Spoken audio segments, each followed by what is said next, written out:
Premium quality football shirts at an extremely affordable price. Sound good? If so, check out the sponsor of today's video, jerseyfifa.com.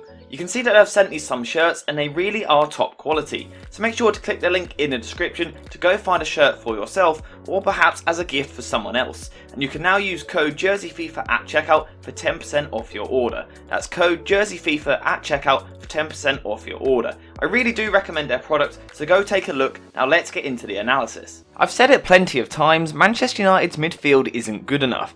I think everyone knows that, and a lot of people point to the issues on the ball, but there are actually massive concerns from a more defensive point of view as well.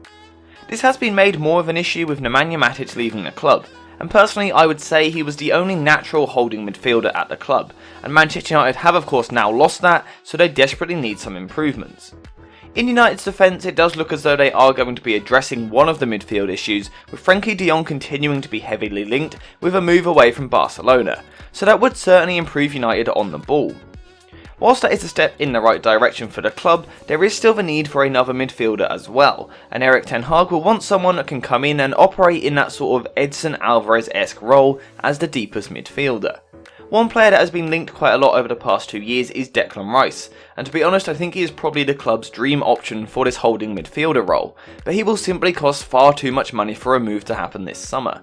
So with that in mind, I want to look at a slightly different and certainly much cheaper option that could be brought into the club, and as you know that is of course Ibrahim Sangare. So today we're going to be looking at what he has to offer as a player. First, a bit of a profile of the holding midfielder. Sangare is currently 24 years old. He plays his football with PSV in the Netherlands, whilst he is also a regular in the Ivory Coast midfield during the international break. So first things first, Sangare is an out and out ball winner. He obviously has other attributes as well, which we'll discuss later on in the video, but above everything else, Sangare is a player that wants to win the ball back for his side in the midfield. Sangare showcases this ball winning ability in a few different areas of the pitch, including out wide, where he is very effective at covering one of his teammates as he moves out wide before crunching in with a strong tackle on his opponent. Sangare's defensive ability is also backed up when we look at his defensive numbers as well, and we can see that in the league last season he averaged 5.9 tackles and interceptions per 90 minutes, showcasing how much he wins the ball. One of the things that makes Sangare so good defensively is his pure size and strength, and he's a bit of a physical monster, and standing at just under 6'3" tall means he is able to physically dominate most opponents. As well as having these physical attributes, Sangare also thrives from a more technical point of view as well, and his tackling in particular is extremely effective, using those long legs of his to slide in and hook the ball away from his opponent. These early signs seem pretty perfect for what Erik ten Hag typically asks of his holding midfielder, and I'm sure the new manager will be looking for some defensive security, and Sangare's ability to cover different areas could be important. Sangare could also contribute to this United team in different ways as well, and again if we go back to his height then we can see that he is a player that would help the team deal with long balls, and also defensive set pieces as well. From what we've seen so far, you probably would have figured out that Sangare is very much a holding midfielder. He can push further forward at times, but his strengths certainly come when holding a deeper position in front of the two centre-backs. Again, this could be important for United because it is likely the centre-backs will look to step forward with the ball at their feet. So again, Sangare's ability to drop and cover could be crucial in case possession is lost in the middle. This would obviously also help Manchester United defend counter-attack as well. This is something that they really struggle with at the moment, but perhaps Sangare would bring an ability to break up their play to end attacks before they ever really start. These defensive attributes are extremely important and would be of high value if Manchester United were to sign him, but as I've highlighted over the past few months, Ten Hag will also want players that are comfortable on the ball as well. So the question is, would Sangare offer that sort of quality on the ball? Well, the quick answer is yes, and despite what his tall frame may suggest, Sangare actually has really quick feet, allowing him to quickly shift the ball away from a defender.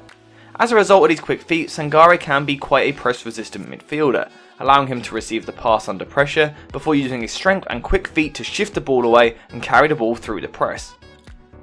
Having carried the ball through the press, Sangare then prefers to keep things a little simpler, and rather than venturing too much further forward, Sangare is a player that likes to hold his position as the deepest midfielder in the centre. As a result of playing a deeper position, there is a need for Sangare to be quite secure with his passing, and this wasn't necessarily the case during his earlier days at Toulouse, where he could occasionally surrender possession too easily. Fortunately, that was a few years ago now, and since moving to PSV in 2020, Sangare has very much taken his game to the next level, and these days his passing is a lot better than what it was, and he's drastically improved his percentages. As a result of this, Sangare is definitely the sort of player that could sit at the heart of the Manchester United midfield and constantly cycle possession, moving the ball from side to side to make sure that the ball is constantly ticking over. As I was saying earlier, this would be extremely important for Erik ten Hag because he constantly wants an element of control on the ball, so Sangare's improved passing ability makes his transfer more likely than what it was a few years ago.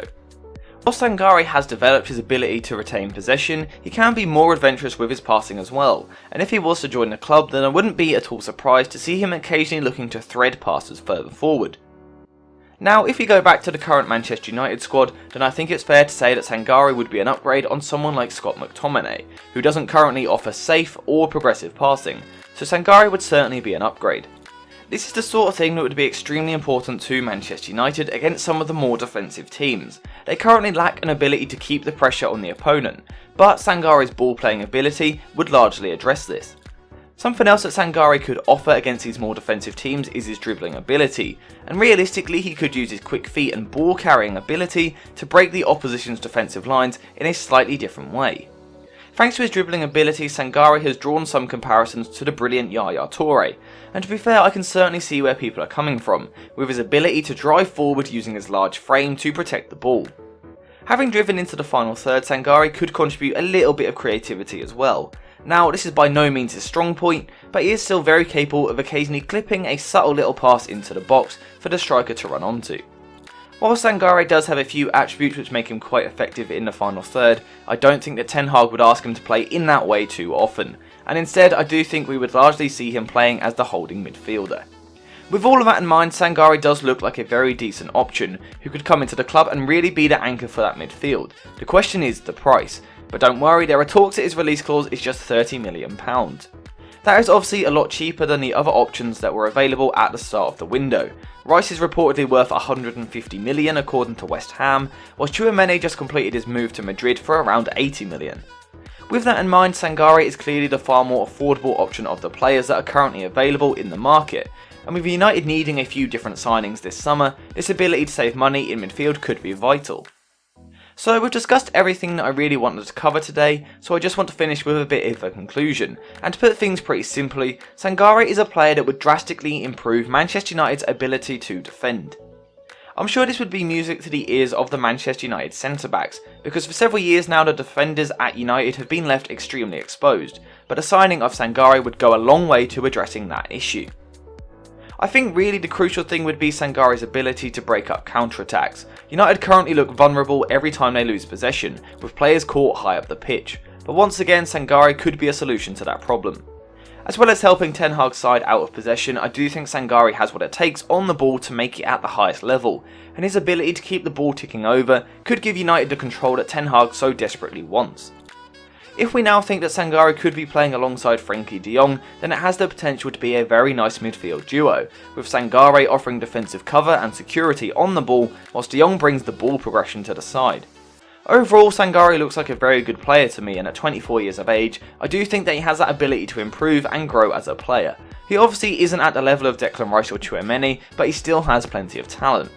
Perhaps this is the move that he needs. Working under a manager like Erik ten Hag at a big club could be that change that he needs to really go to that next level as a player into one of the best holding midfielders in all of Europe. So that's my thoughts. Sangare looks like a very decent player who is available at a very reasonable fee, so it's certainly a move that I think United should consider, but I want to hear your thoughts in the comments down below, so make sure to let me know what you think. Thank you guys for watching, and I will see you in the next one.